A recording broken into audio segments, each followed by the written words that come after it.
بهداية من فضل ربي يكسو الجمال روع قلبي. Saudara kita yang terbaring di rumah sakit hari ini, sayup-sayup suara azan dari masjid rumah sakit masuk ke telinganya.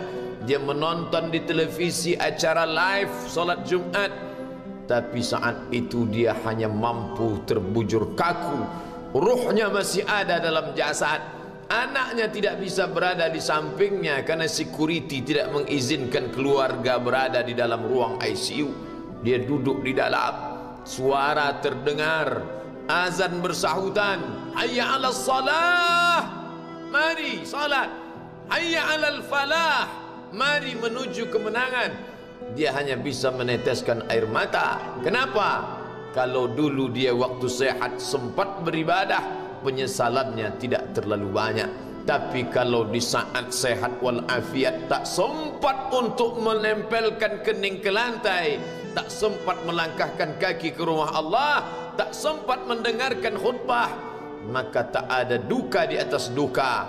Air mata yang meleleh tak dapat mengembalikan masa lalu. Lan tarji'al ayyamul lati madat, yang lalu tak dapat diulang kembali. Air mata darah menangis, yang sakit tak akan sembuh, yang mati tak akan hidup. Penyesalan selalu datang di akhir perbuatan. Belum pernah orang menyesal sebelum perbuatan berlalu. Selalu penyesalan di akhir. Di saat itu penyesalan tak lagi bermakna. Apa kata mereka ketika melihat azab Allah? Rabbana, hai Tuhan kami, ya Rabb kami, absarna, mata kami sudah melihat azab, wa sami'na, telinga kami sudah mendengar suara tangisan, teriakan, pekikan di dalam neraka. Farji'na, kembalikan kami lagi ke dunia, na'mal salihah, kami ingin beramal saleh, inna muqinun, kami yakin seyakin-yakinnya.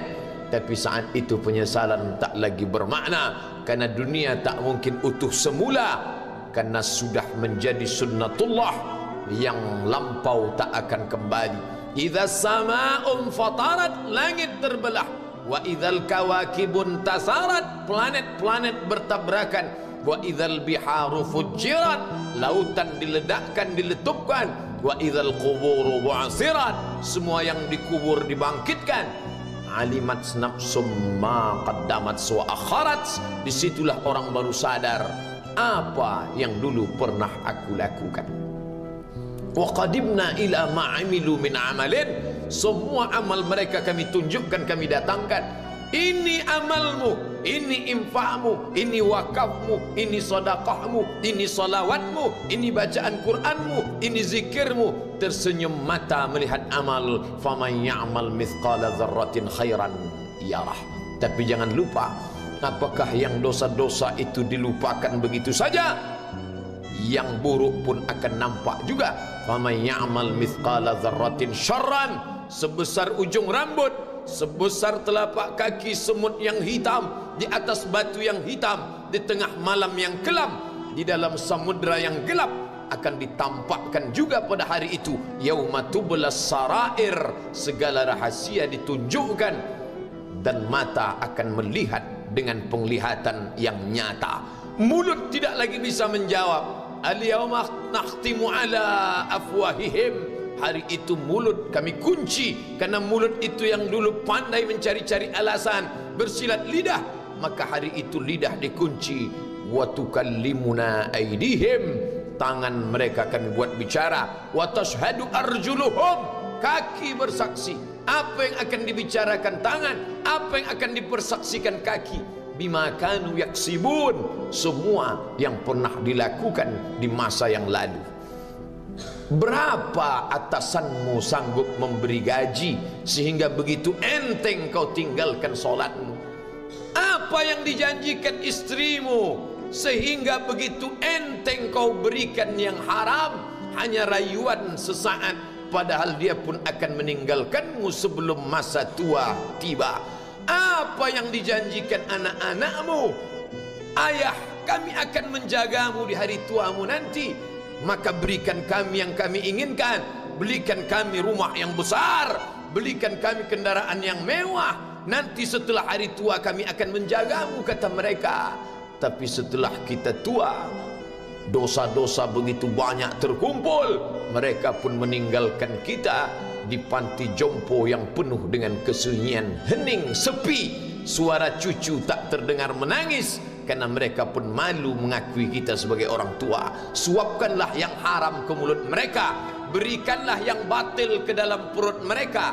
Itu hanya akan menjadi azab di dunia sebelum hari kiamat tiba. Ish ma syi'ta, hiduplah sesuka hatimu. Ish ma syi'ta, apa yang mau kau makan, makanlah. Apa yang akan kau bekerjakan, kerjakanlah. Fa innaka mayyit, tapi ingat, kau akan menjadi mayat, kau akan mati. Semua akan diminta pertanggungjawaban di hadapan Allah Subhanahu wa ta'ala.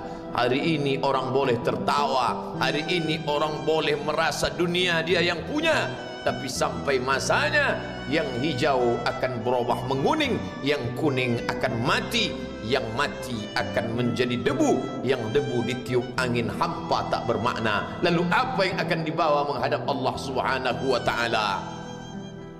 Amal saleh. Kalau pernahlah mulut itu membaca sepotong dua potong ayat sebelum berangkat bekerja, kalau sempatlah masuk ke kamar mandi mengambil air wudhu, solat sunat duha sebelum berangkat bekerja, kalau sempatlah ketika duduk dalam suasana santai membuka iPad, lalu dibuka Quran digital sambil melihat beberapa ayat, merenungkan maknanya, mengingat mati, kalau sempatlah mulut mengucapkan subhanallah wa bihamdihi subhanallahil azim, kalau sempatlah anak istri dibawa ke masjid iktikaf mendengarkan pengajian, kalau sempatlah beberapa persen dari pendapatan itu dilimpahkan ke rumah anak yatim panti jompo masjid, kalau sempatlah beberapa meter tanah dibeli untuk pembebasan mendirikan rumah Allah, kalau sempat memberikan beberapa karpet untuk rumah yang selalu ditinggalkan, kalau sempatlah membelikan beberapa kilo beras untuk yatim piatu dan panti jompo, itu yang akan menolong di hadapan Allah. Adapun rumah besar dengan beberapa semen, dengan beberapa busi yang banyak, semua akan menjadi tinggal kenangan. Mereka akan menjual, membagi-baginya. Tanah yang dulu harganya semeter 100.000 sekarang sudah menjadi 5 juta. Mereka akan bagi-bagi itu semua kepada ahli waris. Lalu kita hanya membawa 3 helai kain tipis yang tidak berjahit, dan itu semua menjadi milik orang. Kalau dulu mereka kita didik dengan pendidikan yang baik, di tengah malam mereka bangun menetes air matanya, lalu dia berdoa, Rabbighfirli wa liwalidayya warhamhuma kama rabbayani shaghira. Seperti tetesan embun di tengah gurun Sahara yang panas. Kalau sempatlah mereka berdoa, Allahumma ighfir lahu warhamhu wa'afihi wa'fu anhu, maka mengalirlah air yang sejuk ke tenggorokan yang kering. Kalau sempatlah mereka membeli makanan, diundangnya anak yatim, diusapnya kepala, ya Allah, terimalah sedekahku ini untuk almarhum ayahku, almarhumah bundaku. Aku tak dapat membalas budi baik mereka, ya Allah, mereka sudah mendahului aku. Maka akan mengalirlah itu sebagai perlipur lara di tengah alam barzakh sementara kiamat tiba. Tapi kalau mereka hanya dididik dengan keduniawian, dididik dengan kemewahan, disumbat mereka dengan materi, tak pernah diingatkan pada mati.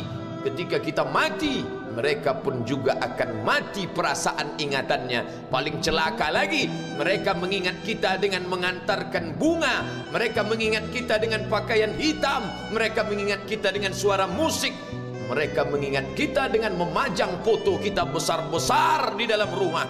Dan itu hanya menjadi penghalang rahmat Allah turun, tidak berkesan sedikit pun.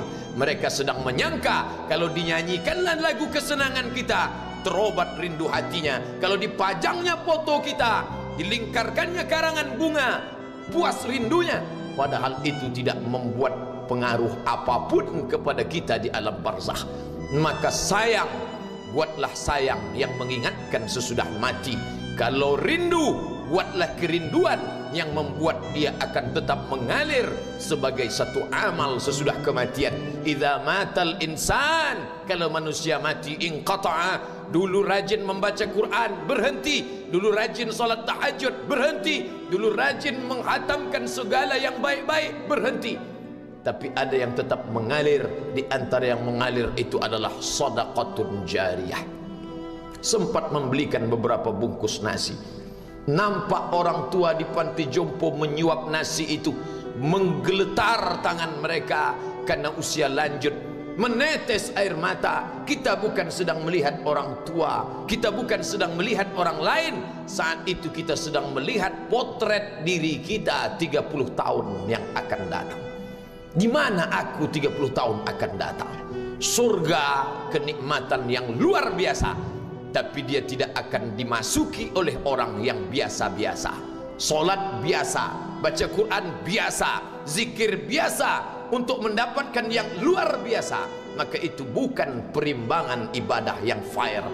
Hanya dengan solat wajib biasa, hanya dengan baca Quran biasa, hanya dengan zikir biasa, hanya dengan sedekah biasa, berharap akan masuk ke dalam surga yang luar biasa, maka sungguh bukan suatu perimbangan perniagaan yang seimbang antara makhluk dengan Khalik Allah Subhanahu wa taala.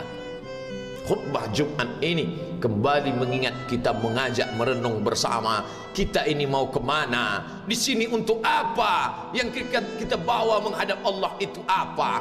Apakah nama, jabatan, kebesaran, harta benda ikut menghadap Allah? Tidak. Dia akan tinggal menjadi puing-puing kenangan. Yang akan dibawa adalah amal saleh. Makanya kita selalu berdoa selesai wudu, Allahumma ja'alni minat tawabin waj'alni minal mutatahhirin. Ditutup dengan waj'alni min ibadikas salihin. Karena orang yang saleh lah yang selamat dari kerugian, yang lain rugi. Innal insan, semua manusia lafi khusrin, rugi.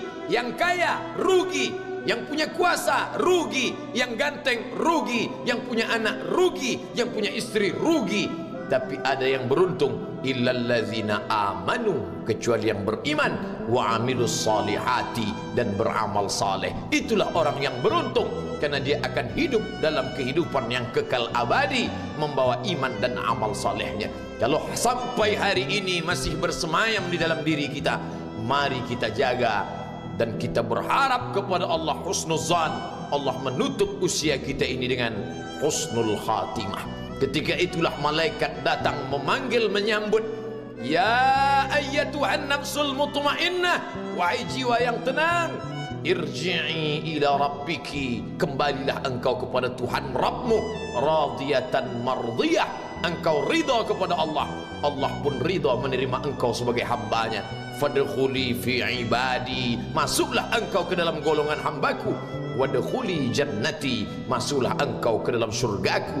Saat itu ruh keluar dari badan seperti tetesan air di hujung daun yang lembut menetes.